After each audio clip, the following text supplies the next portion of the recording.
আল্লাহর ওলিদের দরবার মানে এটা আল্লাহর দরবার। কথা বলেন ঠিক কি না? এখানে মানুষের ঈমানকে পরিশুদ্ধ করা হয়। ভণ্ডদের কথার সাথে, ভণ্ডদের সাথে আহলে সুন্নাত ওয়াল জামাতের কখনো সম্পর্ক ছিল না, আসিল না, কখনো থাকতে পারে জোরে বলেন থাকতে পারে। এটা হক যারা আল্লাহর ওলি তাদের কথা বলছি। আরা গুম্বদে जो देखोगे जमाना भूल जाओगे, हरा गुम्बदे जो देखोगे जमाना भूल जाओगे, अगर तबा को जाओगे तो आना भूल जाओगे, हरा गुम्बदे जो देखोगे जमाना भूल जाओगे। नहीं तिराओ ज्यादा चांद तारो अपनी रंगत पर, नहीं तिराओ ज्यादा चांद तारो अपनी रंगत पर, मेरे आका को देखोगे तो चमकना भूल जाओगे, अगर तुम गौर से मेरे नबी की नात सुन लोगे, सुभान अल्लाह बोलें, अगर तुम गौर से मेरे नबी की नात सुन लोगे, मेरा दावा है तुम गाना बजाना भूल जाओगे। शायर बोलছে যদি তুমি অন্তর দিয়ে আমার রসূলের গজল তুমি শোনো, নাত যদি তুমি শোনো, আমি মনের একিন করে বলতে পারছি, আমি কঠোরভাবে বলছি, তুমি গান বাজানো বন্ধ করে দিবা। একটু বড় করে বলেন না সুবহানাল্লাহ। শায়ের বলছে अगर तुम गौर से मेरे नबी की नात सुन लोगे, सुबहानल्लाह बोले, मेरा दावा है तुम गाना बजाना भूल जाओगे, सुबहानल्लाह बोले। শায়ের বলছে যদি তুমি আমার রসূলের গজলটুকু মন দিয়ে হৃদয়ের কান দিয়ে শুনতে পারো, আমি তোমাকে বলছি তুমি গান বাজানাটা ভুলে যাবা। সুবহানাল্লাহ। তারপরে কি বলছে, হাদিসে মুস্তাফা पर तुम जो हो जा ओ अमल पे गिरा, कसम रब की कभी माँ को सताना भूल जाओगे। শায়ের বলছে যে তুমি যদি আমার নবীর হাদিসটুকু ভালোভাবে পড়ো, মন দিয়ে পড়ো, হৃদয় দিয়ে পড়ো, অন্তরের চোখ দিয়ে পড়ো, আমি খুদার কসম করে বলছি যে রবের হাতে আমি শায়েরের রূপ, ওই রবের কসম করে বলছি তুমি মাকে কষ্ট কখনো দিবে না, তুমি বাবাকে কখনো কষ্ট দিবে না। শায়ের বলছে এজন্য হাদিস পাকের মধ্যে আজকের খুতবার আলোচনা সেটা এসেছে, হাদিসে মুস্তাফা पर तुम जो हो जा वो अमल पे गिरा, कसम रब की कभी माँ को सताना भूल जाओगे। सुभानअल्लाह। अरे जोर बोलो सुभानअल्लाह। तुम्हारी सामने होगा कभी जब गुंबदे खजरा, আপনার সামনে যখন আমার নবীর সবুজ গম্বুজটা হবে, নজর জম जाएगी उस पर हटाना भूल जाओगे। সুবহানাল্লাহ। আমার নবীর সবুজ গম্বুজের দিকে যখন একজন হাজির চোখ পড়ে যাবে, খোদার কসম গোটা কুল কায়নাতের দিকে তার নজর থাকবে না, আমার নবীর মিম্বরের দিকে গম্বুজের দিকে তার নজর ছুটে যাবে। কথা বলেন, বড় করে বলেন সুবহানাল্লাহ। ওই নবীর গম্বুজটা এমন গম্বুজ, যেই গম্বুজের নিচে শুয়ে আছে সুলতানদের সুলতান, বাদশাদের বাদশা, নবীদের নবী, রাসূলদের রাসূল, আল্লাহর সর্বশ্রেষ্ঠ, যিনি সৃষ্টি না করলে, যাকে সৃষ্টি না করলে কুল কায়নাতের কোনো কিছু সৃষ্টি করতো না, এরকম আল্লাহর হাবিব, এরকম মায়ার নবী, উম্মতের কান্ডারি নবী, দু জাহানের সরদার নবী, উম্মতকে জাহান্নাম থেকে বাঁচানে वाला নবী, যেই নবীকে দেখলে জাহান্নাম হারাম হয়ে যাবে, জান্নাত ওয়াজিব হয়ে যাবে, যেই নবী আমার জন্য, আপনার জন্য 63 বছর চোখের পানি ছেড়ে কান্না করেছেন, ওরকম মায়ার নবী শুয়ে আছে। বড় করে বলেন, আরেকটু বড় করে বলেন সুবহানাল্লাহ। এজন্য শায়ের বলছে, তোমারি সামনে হোগা কবি জব গুম্বদে খজরা, নজর জম जाएगी उस पर हटाना भूल जाओगे। বড় করে বলেন না সুবহানাল্লাহ। हरा गुंबदी जो देखोगे जमाना भूल जाओगे। আমার নবীর গুম্বজ যেটা দেখবা, গোটা কুল কায়নাতের কথা তখন সে ভুলে যাবে। সুবহানাল্লাহ বলেন, আরেকটু বড় করে বলেন সুবহানাল্লাহ। अगर तेबा को जाओगे तो आना भूल जाओगे। আলহামদুলিল্লাহ ওয়া শুকরিল্লাহ, আল্লাহ দরবারে শুকরিয়া আদায় করছি। ওই রাসূল পাকের কদমে শুকরিয়া আদায়ের একটিবার উচ্চ আওয়াজে বলি ইয়া রাসূলুল্লাহ। আরেকটু বড় করে বলি ইয়া রাসূলুল্লাহ। ওই আউলিয়া কেরামের শুকরিয়া আদায় করছি, যিনারা আমাদেরকে সুদূর মক্কা মদিনা থেকে বাংলার জমিনে ইসলাম এনে, কোরআন এনে, হাদিস এনে আমাদেরকে মুসলমান বানিয়ে, এখন বাবা শাহজালালের উরুস চলছে, শাহজালাল বাবা শুয়ে আছে। আল্লাহ এই সকল অলিদের শুকরিয়া আদায়তে আমাদের একটি জবান খুলে একটু ওনাদের নামটুকু উচ্চারণ করার তৌফিক দান করুন। ওনাদের শুকরিয়া দেখতে একটিবার উচ্চ আওয়াজে বলি ইয়া অলি আল্লাহ। ওনাদের শুকরিয়া আদায় করছি, পরম শ্রদ্ধার সাথে স্মরণ করছি শাহজালাল ইয়ামিনীকে, শাহ ফরান ইয়ামিনীকে, যেনারা আমাদেরকে বাংলার জমিনে ইসলাম এনে দিয়েছেন। তেনাদের উরুস চলছে, আল্লাহ ওই উরুসের ফয়জাত আমাদের সকলকে নসিব করুক। আরো জোরে বলেন আমিন। পবিত্র কালামুল্লাহ শরীফের এক টুকরো আয়াত তেলাওয়াত করেছি। রব্বে কারীম বলছে, বিসমিল্লাহির রহমানির রহিম, ওয়া কাদা রাব্বুকা আল্লা তা'বুদু ইল্লা ইয়াহু ওয়া বিল ওয়ালিদাইনি ইহসানা। বড় করে বলেন সুবহানাল্লাহ। আল্লাহ বলছে, হে হাবিব, আপনি আপনার উম্মতদেরকে বলে দেন তারা যেন প্রতিপালক আল্লাহর নির্দেশ দিয়েছেন যেটা, সেটা মানে ওয়াকাদা রাব্বুকা আল্লা তা'বুদু, যেন তোমরা তিনি ব্যতীত অন্য কারো ইবাদত না করো, ইল্লা ইয়াহু ওয়া বিল ওয়ালিদাইনি ইহসানা, এবং পিতামাতার সাথে সুন্দর আচরণ, তাদেরকে নিজের জীবনের সব কিছুর মধ্যে, সিদ্ধান্তর মধ্যে তাদেরকে প্রায়োরিটি দেওয়া, তাদেরকে কদর করা, তাদেরকে যত্ন করা। আল্লাহ আমাদেরকে আজকের খুতবার আলোচনা শুনে আমল করে আমাদের জীবনকে নবীর আদর্শে আদর্শিত করে আমাদেরকে উম্মতি মুহাম্মাদীদের কাতারে আমাদের নামটুকু লেখানোর মতো সেই তৌফিক নসিব করুক। আরো জোরে বলেন আমিন। পবিত্র কালামুল্লাহ শরীফের মধ্যে এই আয়াতটুকু দিয়ে আমাদেরকে ইন্ডিকেট করে দিয়েছেন, মা বাবা যাদের ঘরে বেঁচে আছে, আমার নবীর আরেকটা হাদিসে পাকের মধ্যে আসছে, যার ঘরে মা আছে মদিনায় যাইতে হবে না, মদিনা শরীফ তার ঘরের ভিতরে আছে। আর একটু বড় করে বলেন সুবহানাল্লাহ।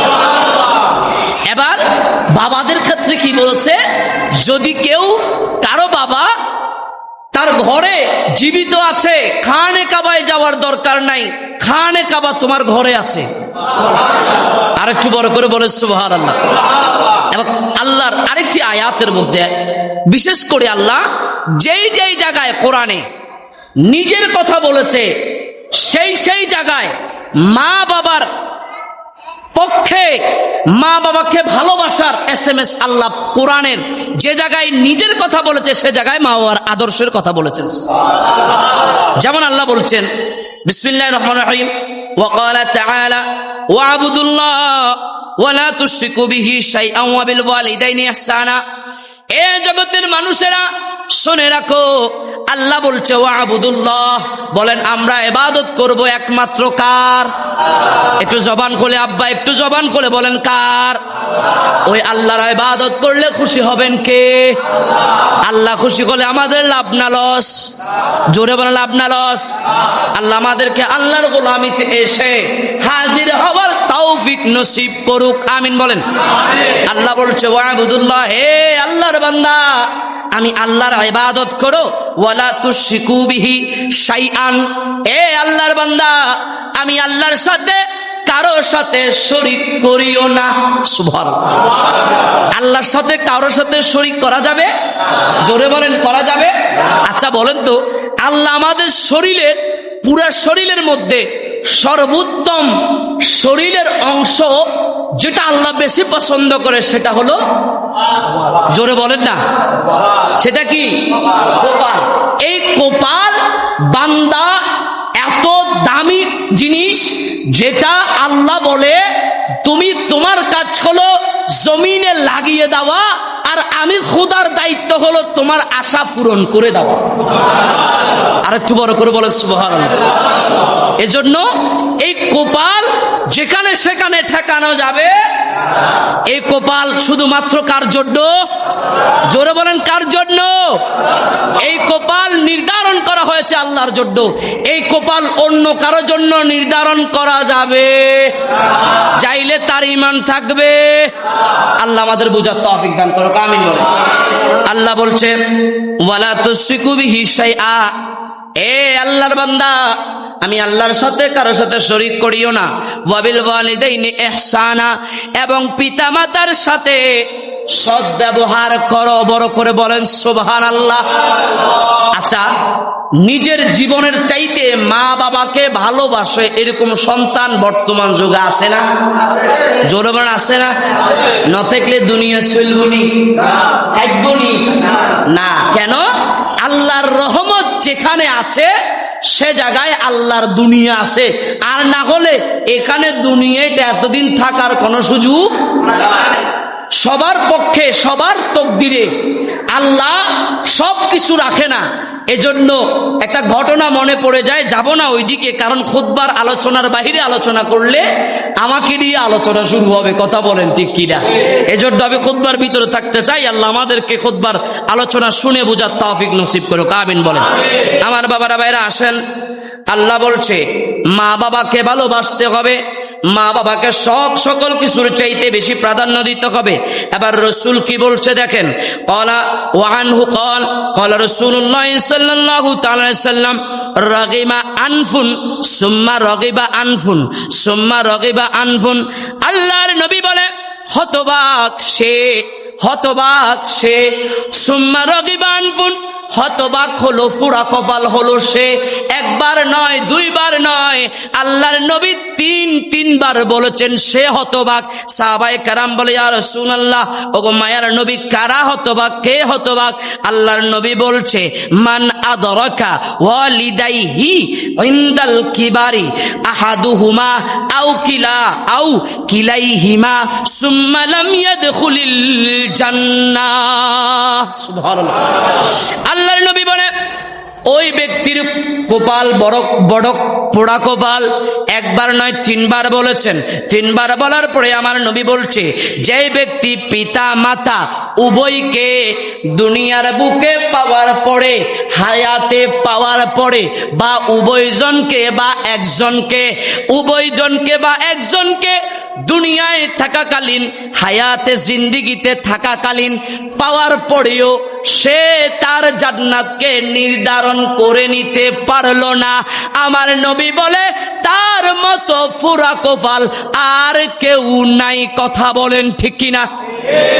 যে দুনিয়ায় মা বাবা বেঁচে আছে, মা বাবার খেজমত করতে না পারি, সে খেজমত না করে জান্নাত কামাই না করতে পারা, এটার মতো পুরা কপাল আর কেউ হতে পারে? জোরে বলেন, হতে পারে না। এবার আসেন, আল্লাহর নবী বলছে আরেকটি হাদিসের মধ্যে, ইদা জা আহু রজুলুন মিন বানি সালমাতা, আমার নবীর কাছে একজন বনি সালমা গোত্রের একজন মানুষ এসে প্রশ্ন করলো, ফাকালা ইয়া রাসূলুল্লাহ হাল বাকিয়া মিন বিররি আবাওয়াইয়া শাইউন আবাররুহুমা বিহি বাদা মাউতিহা। এগেও আল্লাহর নবী, ও আল্লাহর নবী রাসূলুল্লাহ, আমাকে একটু বলেন তো পিতা মাতার ইন্তেকালের পরে আমার কোনো দায়িত্ব আসেনি? সুবহানাল্লাহ। আচ্ছা, আমাদেরও জানার দরকার আছে না মা বাবার ইন্তেকালের পরে আমাদের কি করণীয়? আমাদের জানার দরকার আছে না? আবার অনেকে কয় হুজুর আমরা জানি, আপনি কি ওয়াজ করবেন? জানলেও এগুলা হাদিস শোনা যেমন করে কোরবানের ছুরি যেমন করে ধারায়, আর ইমানদারের ইমান ধারানো হয় কোরআন এবং হাদিসের তেলাওয়াতের মাধ্যমে। আরেকটু বড় করে বলেন সুবহানাল্লাহ। আছে না কিছু মানুষ কয় আই চিনি জানি তো হুজুর আপনি কি কইবেন, কিন্তু এটা আলেমদের মুখ থেকে শোনার মজাই আলাদা। কথা বলেন ঠিক কিনা? তো আল্লাহর নবী বলছে তুমি কি বুঝাইতে চাচ্ছ? সাহাবায়ে কেরাম বলে, ইয়া রাসূলুল্লাহ, ও মায়ার নবী, আমাদেরকে একটু জানিয়ে দেন মা বাবা ইন্তেকালের পরে আমাদের করণীয় কি? আল্লাহর নবী বলছে, ক্বালা নাম, অবশ্যই অবশ্যই তোমার অনেক কিছু করণীয় আছে। সালাতু আলাইহিমা ওয়াল ইস্তিগফারু লাহুমা ওয়া ইনফাযু আহাদিহিমা মিন বাদিহিমা। এইভাবে করে অনেক লম্বা হাদিস। আল্লাহর নবী বলছে তোমাদের করণীয় হলো তোমার বাবার চাচা, তোমার বাবার ভাই বেঁচে আছে, তথা তোমার চাচা বা তোমার জ্যাঠা, বড় ভাই আর কি, বাবার বড় ভাই এবং আত্মীয় স্বজন যারা তোমার বাবার সাথে চলাফেরা করেছে সমাজের মধ্যে, এলাকার মধ্যে, গ্রামের মধ্যে, তাদের সাথে সুন্দর আচরণ করা, তাদেরকে সালাম দেওয়া। এই সালামের মাধ্যমেই তোমার বাবার কবরের আযাব আল্লাহ বন্ধ করবে। আর একটু বড় করে বলেন সুবহানাল্লাহ। আচ্ছা বলেন তো, এখন এই যুগে এই ফুলাফাইন পাওয়া যায়নি? পাওয়া যায়নি? হ্যাঁ, তার আছে আল্লাহর রহমতে, আল্লাহ খোদার গজবে জিনিস একখান আছে, টিপতে টিপতে টিপতে হেতের অবস্থা খারাপ হয়ে যায়। কথা কোন ঠিক কি? আগের যুগে মোবাইল যখন ছিল না, ট্রেনের যাত্রার সময় একজন মানুষ আর একজন ট্রেনের মধ্যে, যারা মুরব্বী আছে তারা জানবেন, বর্তমান যুগের ফলাইনে কইতে তো না, 2000 পরে যাদের দুনিয়াতে আসছে এরা বলতে পারবে না। মোবাইল নাই, কিচ্ছু নাই, একজন আরেকজনের সাথে গল্প করে করে নানার বাড়ির গল্প, দাদার বাড়ির গল্প, কেমন আছেন, একটা সুসম্পর্ক হয়ে যায়। এমনও হয়ে যায় ট্রেনের দেখা পাওয়া মানুষটার সাথে এমন সম্পর্ক গড়ে ওঠে, কেউ তো মেয়ে বিয়ে দেয়, কেউ ছেলে বিয়ে দেয়, কেউ আবার বাই ডাকে, কেউ আবার ঘরে যায়, আত্মীয় স্বজনের মতো কাছের হয়ে যায়। আগে হইতো না? জোরে বলেন, হইতো না? এখন এটা কি রহমত না গজব? কিন্তু এখন আসেনি এটা, এখন খোদার গজবের বই, দুনিয়াদারি গজবে ঘুরে ফুরি গেছে। কথা কোন ঠিক কিনা?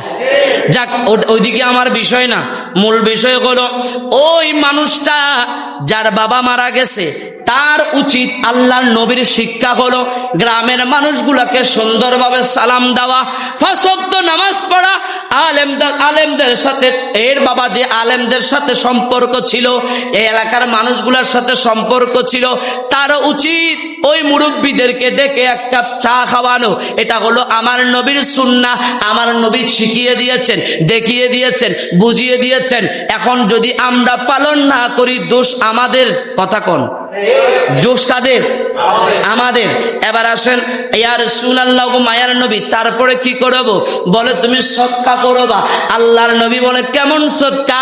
বলে তুমি এমন কতগুলা মাদ্রাসা, অনেক এতিম বাচ্চা আছে, যদিও বা মাদ্রাসার কথা বললে অনেক কিছুগুলা বাদ, তবে এতিমদেরকে, গরিবদেরকে, মিসকিনদেরকে সুন্দরভাবে ডেকে এনে, মাসে না পারো সপ্তাহে, সপ্তাহে না পারো মাসে, মাসে না পারো বছরে, একবার হলেও মা বাবার জন্য টাকা খরচ করে, তথা আলেম হলে আলেম, অন্তত একটা কোরআন খতম মা বাবার নামে দেওয়া উচিত। কথা বলেন ঠিক কিনা? জোরে বলেন ঠিক কিনা? এখন আপনারা আলেমকে দাওয়াত দিবেন, হুজুর আমরা কোরআন খতম পড়াবো, আলেম আমাদের থেকে এত টাকা চায়, এত টাকা দিতে হবে, এরকম কোনো অর্থ তো আমাদের কাছে নাই, হুজুর আমরা কি করব? আমার কথা হলো, যে দরাদরি করে তার সাথে সম্পর্ক রাখার কোনো দরকার, জোরে বলেন দরকার নাই। এখন দরাদরি যদি না করে, এখন আপনার কাছে বালা লাগবো ওইজ্ঞা যে নবীকে মাটির মানুষ মনে করে, যেই নবীকে আমার মতো মনে করে, যেই নবীকে দুলাভাইয়ের মতো মনে করে, ওরকম হুজুর দি দাওয়াত ফরাইলে, ওরকম হুজুর দি যদি আপনি মা বাবার নামে ফাতিহা দেন, মূলত তারা কবর জিয়ারতকে বেদাত বলে, কিন্তু তাদেরকে টাকা দিলে সেটা জায়েজ হয়ে যায়। এরকম আছে না? আছে না? আমি কাউকে কিছু বলছি না, আল্লাহ তাদের থেকে আমাদের ঈমান আমলকে হেফাজত করুক। আরো জোরে বলেন আমিন। তো ওরকম দরকার নাই যে আলেমগুলার ভিতরে নবীর প্রেম আছে, নবীর ভালোবাসা আছে, যাকে দেখলে আল্লাহ ইবাদতের কথা মনে পড়ে, মসজিদের দিকে যাওয়ার কথা মনে পড়ে, না ইবাদতের দিকে যাওয়ার কথা মনে পড়ে, এরকম আলেমদেরকে দিয়ে দাওয়াত পড়াবেন। কোনো দরাদরি চলবে না, আপনি যা দিবেন তার মাধ্যমে কবুল করে নিবে, দাওয়াতও কবুল হবে, দোয়াও কবুল হবে, ওই আলেমরাও যাই সুন্দর মতে মেহমানদারি। আমাদেরকে মা বাবার নামে খতমে কোরআন এবং খতমে তাহলিল থেকে শুরু করে সকল প্রকার ইবাদত গুলা গড়ে মা বাবার নামে করানোর মতো সেই তৌফিক নসিব করুক। আরো জোরে বলেন আমিন। এবার আসেন, ইয়া রাসূলুল্লাহ তারপরে কি করব? আল্লাহর নবী সুন্দরভাবে বলছে, যদি তোমার আর কিছু যদি তৌফিক না থাকে, এক গ্লাস পানি নিয়ে সূরা ফাতিহা একবার পড়ে, কুল হুয়াল্লাহ 3 বার পড়ে, আমার নবীর উপরে দুরূদ পড়ে আল্লাহর কাছে বলবা, আল্লাহ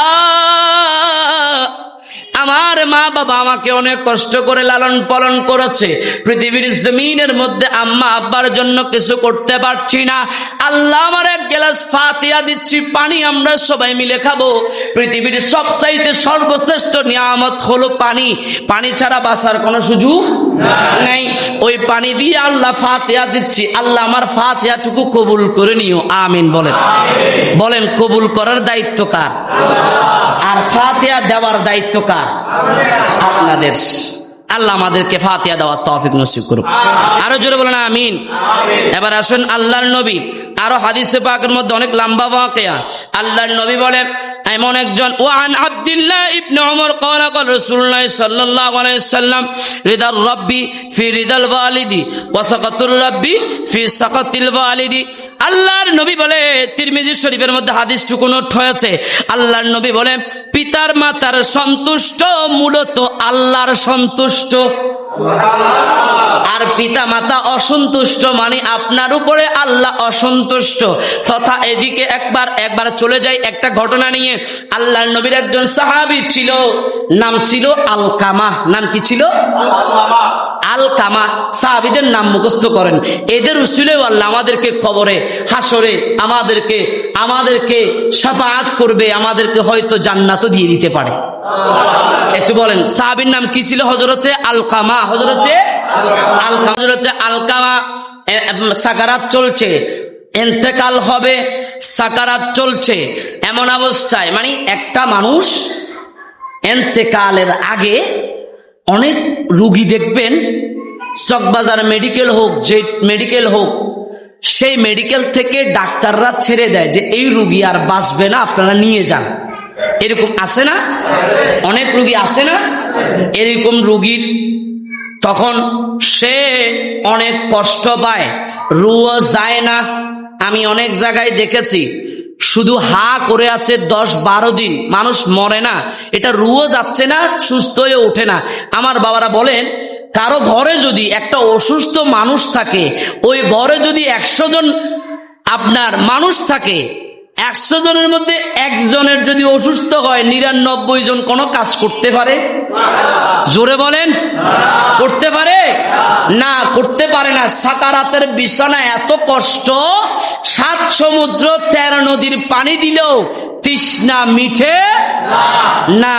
এজন্য যাকে ভালোবাসতে হবে তিনি চাইলে আমাদেরকে মুক্তি দিতে পারে। কথা বলেন ঠিক কিনা? আরো জোরে বলেন ঠিক কিনা? সাকারাতের বিছানা চলছে, সাকারাত চলছে। আলকামার স্ত্রী ডাক দিয়া বলে, এ সাহাবীরা, এ জগতের মানুষেরা, এলাকার মানুষগুলাকে ডাক দেয়, আমার হাজবেন্ড তথা আমার স্বামীর সাকারাত চলছে, আমার স্বামীর মুখ দিয়ে কথা বের হচ্ছে না। ওই সময় কারো মুখ দিয়ে কোনো কথা বের হওয়ার কোনো চান্সও নেই। এই অবস্থার মধ্যে আলকামার স্ত্রী বলে, কি করা যায়?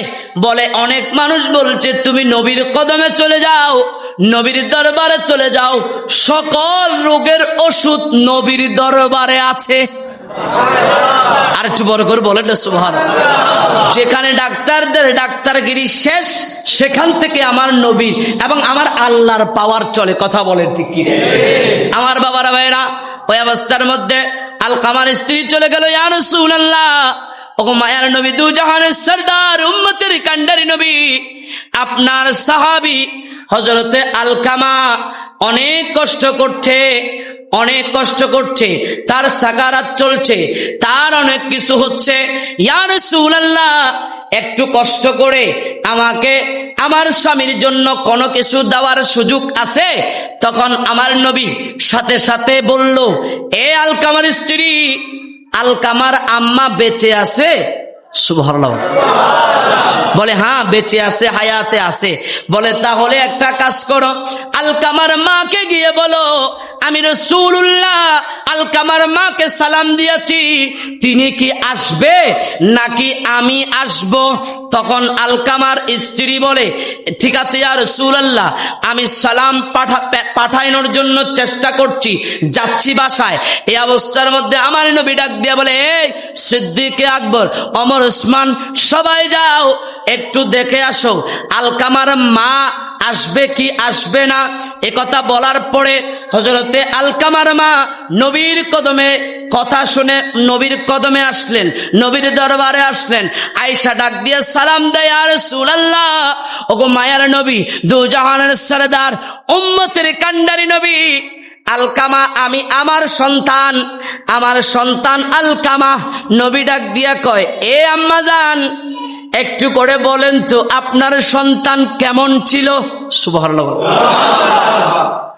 আলকামার মাকে আমার নবী জিজ্ঞাসা করছে, এই আলকামার আম্মা, আপনার সন্তান কেমন ছিল? আচ্ছা বলেন তো, সন্তান যদি চোর হয়, ডাকাইত হয়, গাঁজাটি হয়, মদুদি হয়, হাতে যত খারাপই হোক না কেন, মার কাছে কি হাতে খারাপ নি? মার কাছে ও কখনো খারাপ হতে পারে? আরে মা তো ওইটা লেঙ্গা হলেও, আতুর হলেও, কানা হলেও, ওই মা সন্তানকে কখনো মাটিতে শুইতে দেয় না। এটা হলো মা। কথা বলে। ওই মা ডাক দিয়া বলে, ইয়া রাসূলুল্লাহ, ওগো মায়ের নবী, আমি যতটুকু দেখেছি আমার সন্তান আলকামা নামাজের দিক দিয়ে কমতি ছিল না, আমার সন্তান আলকামার রোজার দিক দিয়ে কমতি ছিল না, আপনাকে ভালোবাসার দিক দিয়েও কমতি ছিল না। ইয়া রাসূলুল্লাহ, ওগো মায়ার নবী, তবে একটা জিনিস আমার কাছে সন্দেহ লেগেছে, মনে কষ্ট এসেছে। বলে, কেমন? বলে, এটা হলো একদিন সে একটা সিদ্ধান্তের ব্যাপারে আমাকে জিজ্ঞাসা করার পরে আমি বলেছি করো, তার স্ত্রী বলেছে করিও না। সে তার স্ত্রীর কথা মেনেছে, আমার কথা মেনে নাই। এ কারণে আমি তার প্রতি নাখুশ, এ কারণে আমি তার প্রতি কষ্ট আমার হৃদয়ে আছে। ও রবি, আমাকে একটু বলেন না আমার সন্তান কেমন কষ্ট পাচ্ছে? এ তো বেশি কষ্ট পাচ্ছে। ইয়া রাসূলুল্লাহ, এই সন্তান কষ্ট পাবো, আমি মা সহ্য করতে পারি না, আমার সন্তান কেমনে কি করবেন, আপনি রসুল এটা তাড়াতাড়ি করে দেন। সুবহানাল্লাহ। এদিক দিয়ে সন্তানকে ভালো করার জন্য দাবি জানাচ্ছে, আবার এদিক দিয়ে মনের কষ্টের কথাটাও বলে দিছে। আর একটু বড় করে বলে সুবহানাল্লাহ। ওই রাসূল ডাক দিয়া কয়, আলকামার মা, তুমি তোমার সন্তানকে মাফ করে দাও। বলে ইয়া রাসূলুল্লাহ, আমি তো মাফ করব না। বলে কেন? বলে 10 মাস 10 দিন গর্ভে ধারণ করেছি।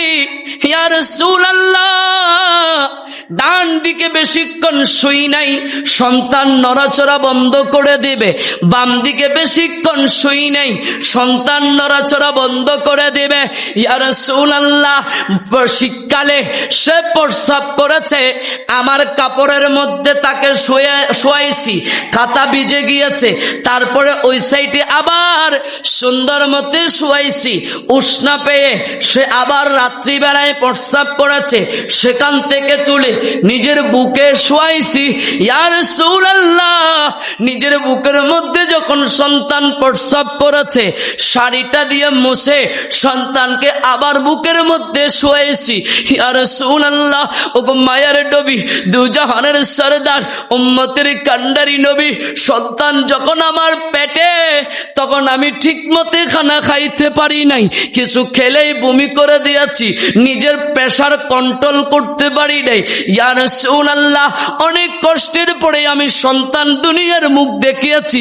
দুনিয়ার মুখ দেখানোর পরেও আমাদের দেশে বলেন তো, সিজারের কথা শুনলে আমরা সবাই ভয় পাই। কথা বলেন, আরো জোরে বলেন।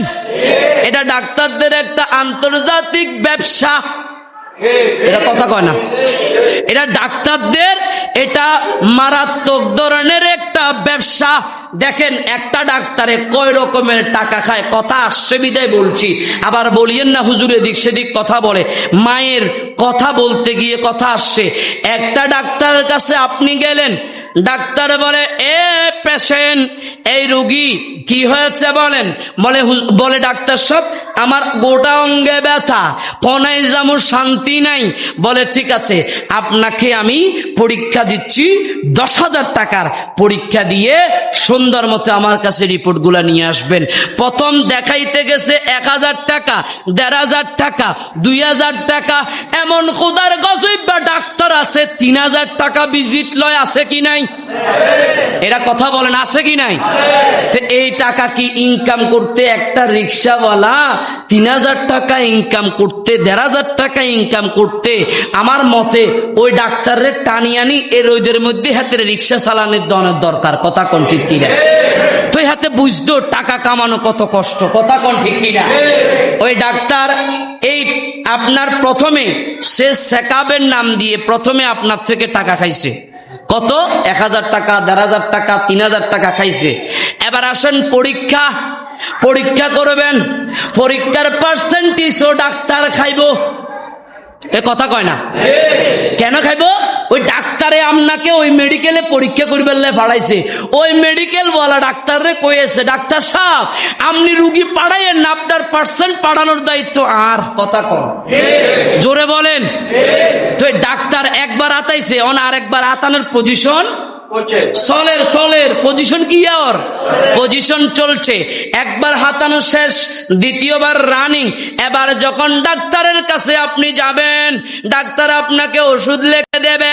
ওই ওষুধ কোম্পানিও বলেছে, ডাক্তার ওষুধ 8 টাকা পাইবেন, আমারটা খাওয়াবেন, আমি আপনাকে পার্সেন্টেজ রাত্রেবেলায় টেবিলের নিচে দিয়ে দিমু। কথা কয় না? আছে কি নাই? তাইলে একটা ডাক্তার কয় দিকে খাইছে? এটা কথা কয় না, কয় দিকে?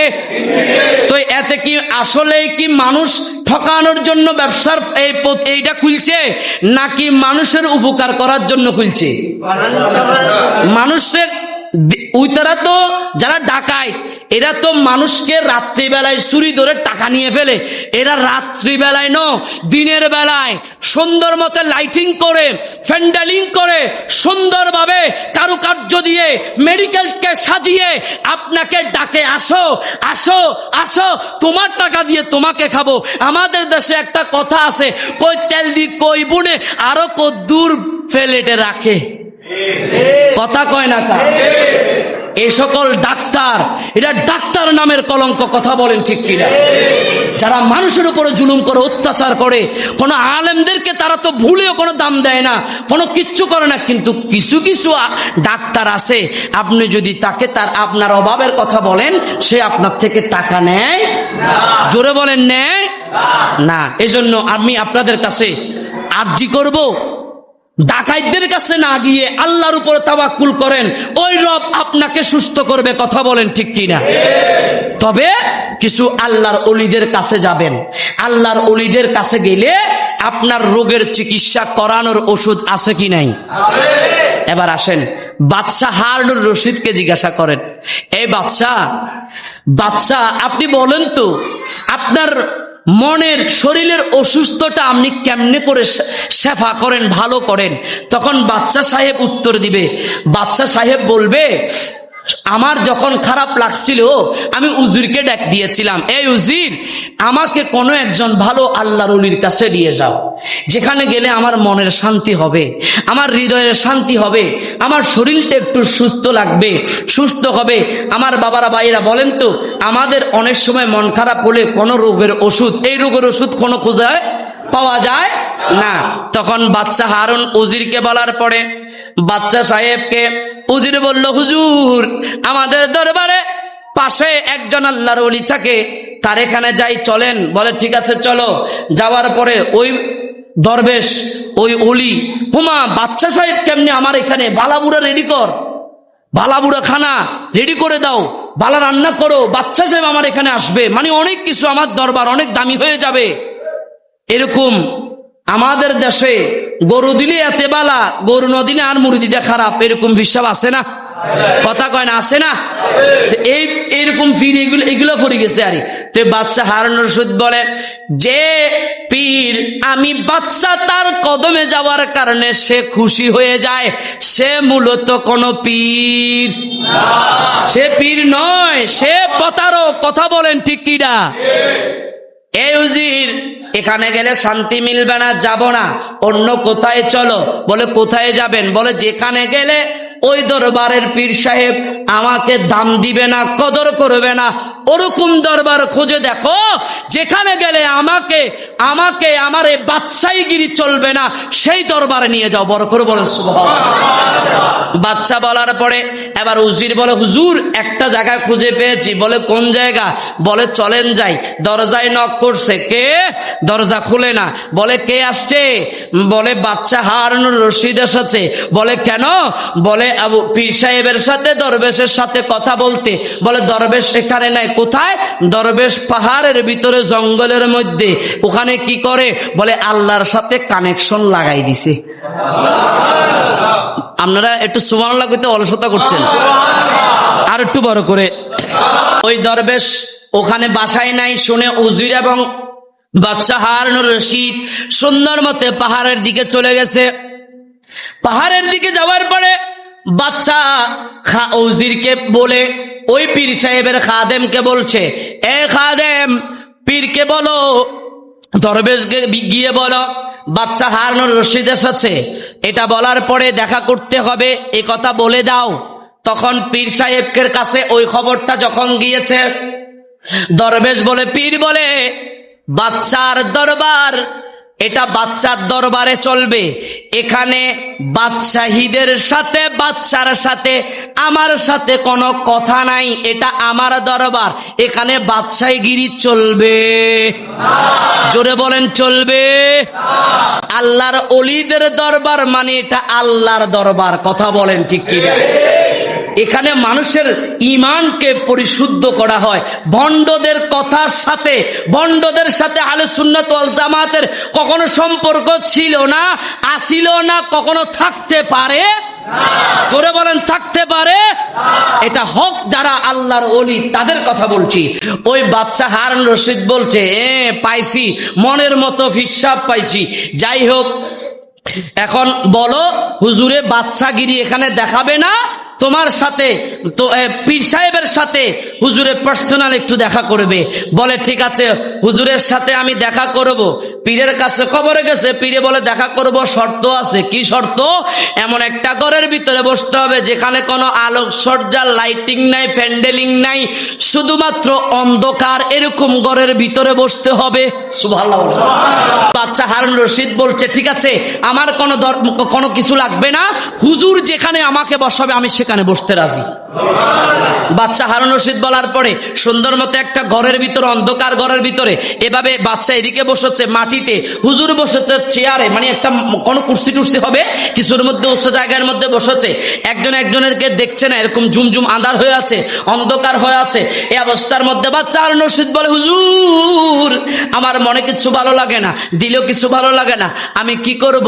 আমাকে একটু যদি পরামর্শ দেন। বলে তুমি পরামর্শ পরের কথা, আপনি একটা কাজ করেন, আপনি আল্লাহর ইবাদতে তাহাজ্জুদের সময় আপনি বাতি নিভা ইবাদত করেন, খোদার কসম আপনার দিলে আপনার যত জ্বালা আছে সকল জ্বালা মিটিয়ে দিবে। তিনি কে? আরো জোরে বলেন তিনি কে? আল্লাহ। ওই বাদশা বলছে, অনেক কথাবার্তা হওয়ার পরে আবার বাদশা বলছে হুজুর আপনি আমার সাথে অন্ধকারে কেন দেখা করতে চাচ্ছেন? আমাদেরও জানার দরকার আছে কি নাই? জোরে বলেন আছে কি নাই?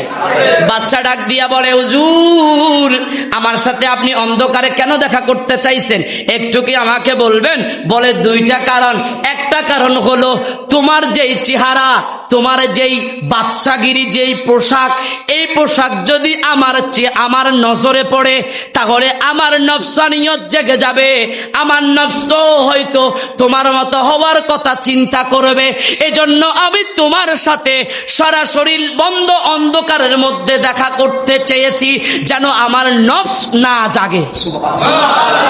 ওলি তো তারা যারা নিজের নফসকে কন্ট্রোল করেছে, ওরা কখনো আল্লাহর ওলি না, মুমিন না, যাদের কাছে 11 বছরের বাচ্চা হেফাজত থাকতে পারে না। কথা বলে ঠিক কিনা? আরো জোরে বলেন ঠিক কিনা? তারা মাওলানা না, তারা আলেম না, যাদের কাছে 11 বছরের সন্তান হেফাজত থাকতে পারে না, তারা কখনো আলেম হতে পারে না। কথা বলেন ঠিক কিনা? এদের কাছে যদি সন্তান নিরাপদ না থাকতে পারে, এরা দুনিয়াকে কিভাবে হেফাজত করবে, ইসলামকে কিভাবে হেফাজত করবে? আমার কথা এটাই, যাদের কাছে সন্তান নিরাপদ নয় তাদের কাছে ইসলামও নিরাপদ নয়। কথা বলেন আরো জোরে বলেন ঠিক কিনা? আল্লাহ আমরা এই জায়গা থেকে এই শিক্ষককে যথেষ্ট সরকারিভাবে তদন্তের মাধ্যমে আল্লাহ যেন এই সরকার যেন আমাদের সরকার যেন এই শিক্ষককে আইনি প্রক্রিয়ার মাধ্যমে যতটুকু করলে তার এই শাস্তি দেওয়া উচিত, তাকে সর্বোচ্চ শাস্তি দেওয়া উচিত। কথা বলেন ঠিক কিনা? আমরা সবাই এটার নিন্দা জানাই। আল্লাহ এই সকল আলেমদের থেকে, এই সকল মাওলানাদের থেকে, এই সকল মাদ্রাসা থেকে আমাদেরকে, আমাদের সন্তানকে, আমাদের পরিবারকে আল্লাহ হেফাজত করুন। আরে মাদ্রাসা প্রত্যেক মোড়ে মোড়ে দরকার নাই, মাদ্রাসার মতো মাদ্রাসা একটা হইলে হয়, সেটা হলো জামিয়া। সুবহানাল্লাহ বাসার যাই কইেন।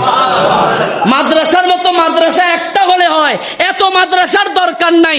কি পাখির বাসার মতো এখানে একটা, ওখানে একটা, ওখানে একটা, যার যোগ্যতা নাই, কোয়ালিটি নাই, এই তো মাদ্রাসা দেয়। কথা বলে ঠিক কি?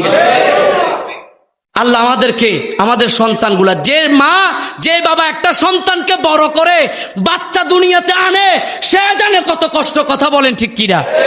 আপনার রেডিমেড পাই বাচ্চা, ছেলে হোক মেয়ে হোক, তাকে ধর্ষণ করেন, এই খারাপ নিন্দা কাজগুলা আল্লাহ আপনাদের থেকে আমাদের সন্তানগুলোকে হেফাজত করুন। এই সকল বেয়াদব আলেমদের থেকে আমাদের ঈমান, আকীদা এবং আমাদের সন্তানকে আল্লাহ হেফাজত করুন। ওয়া আখিরু দাওয়ানা আনিল হামদুলিল্লাহি রাব্বিল আলামিন। আসসালামু আলাইকুম ওয়া রাহমাতুল্লাহি তাআলা ওয়া বারাকাতুহু।